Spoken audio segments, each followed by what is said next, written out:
Bom, ainda sobre a questão das teorias estéticas, né? Qual seria a origem do belo dentro da mente humana, né?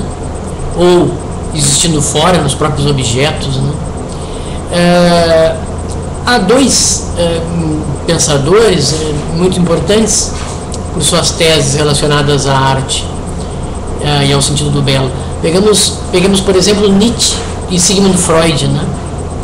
O próprio Freud foi bem rigoroso. Ele disse que até a sua época, né, já tinha sido escrito muito sobre a estética, mas nada importante ou definitivo, né, tinha sido apontado como uma explicação, né, certa sobre esse fenômeno da arte e do sentimento de beleza.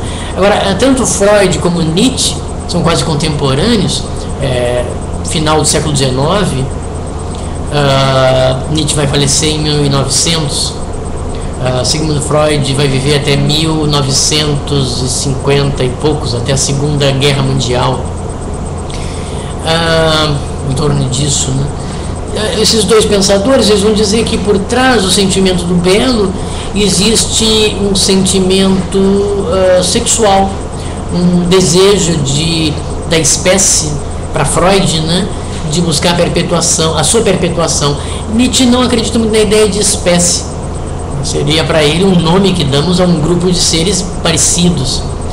E para Nietzsche, cada indivíduo busca exercer ao máximo a sua própria vontade individual, né? Mas de qualquer maneira, Nietzsche parece acreditar que tem uma causa orgânica para nós acharmos algo ou um ser belo. Teria algo relacionado também à reprodução, o desejo de perpetuar-se. Ele chega a dizer que imagens de pessoas deformadas não poderiam ser vistas como belas, né? Será que não? Eu estava pensando na obra, se não me engano, do pintor Velázquez, sobre um anão de uma das cortes, eu não sei se é a corte espanhola ou a corte inglesa. É um quadro que retrata o que era costumeiro na época das monarquias, o bobo da corte. É uma figura que não tem a beleza de um ser humano desenvolvido na sua potencialidade. O raquitismo, né, impede o desenvolvimento máximo do ser humano. De qualquer maneira, não deixa de ser belo aquele quadro, não deixa de ser bela aquela figura, talvez não pela sua desproporção, né? Braços mais curtos, pernas mais curtas, né, em relação ao tronco, em relação à cabeça, talvez pelo fato de que era um ser humano que vivia para satisfazer e dar alegria aos monarcas, né? Ainda que através da degradação do próprio ser do indivíduo, né? Da sua própria autoestima, né? Da degradação da sua autoestima. De maneira, por exemplo, outras imagens grotescas, cenas de guerra que são terríveis, poderiam ser vistas como belas, dependendo da maneira como o fotógrafo conseguiu retratar aquele momento, né? Tem aquela foto da menina correndo, com o corpo queimado, de bombas químicas. Agora não sei se é uma das guerras na Ásia específica ou no final da Segunda Guerra, bombardeio sobre o Japão, eu não me recordo exatamente. Mas é uma imagem que marcou muito e de uma foto que mostra a deformação do corpo humano, mas há uma beleza ali.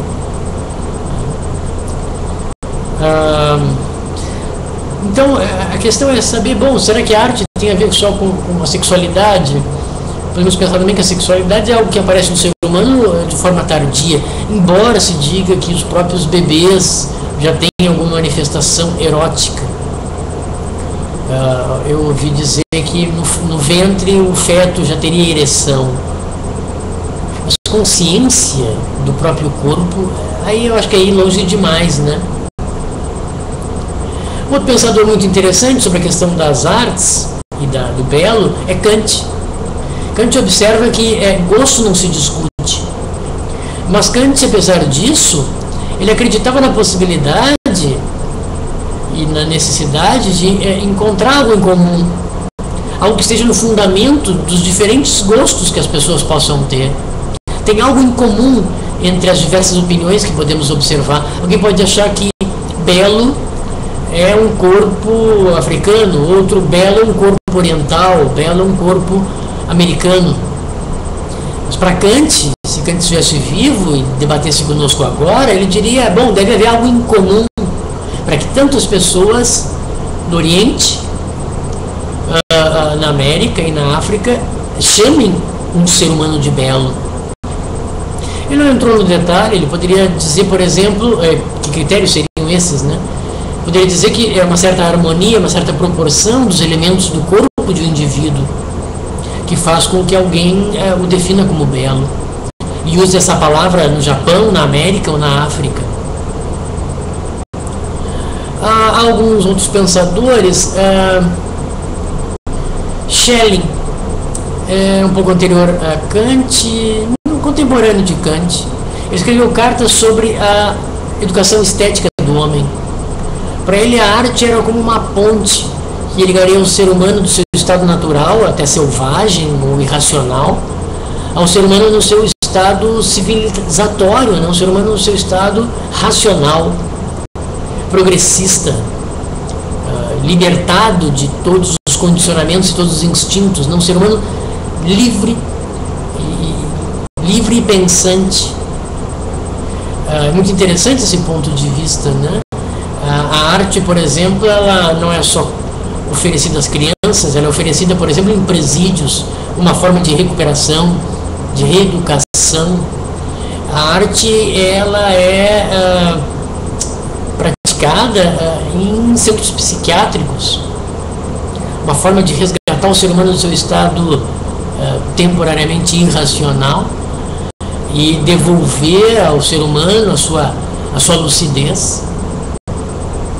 A música também é muito usada para tirar jovens, por exemplo, da marginalidade, né?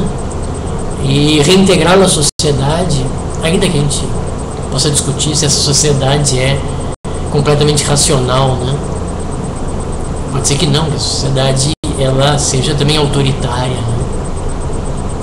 De uma maneira, parece muito interessante a ideia da arte como uma criação humana que nos afastaria do nosso lado selvagem, incontrolável, e nos aproximaria de um ser humano mais equilibrado, mais harmônico.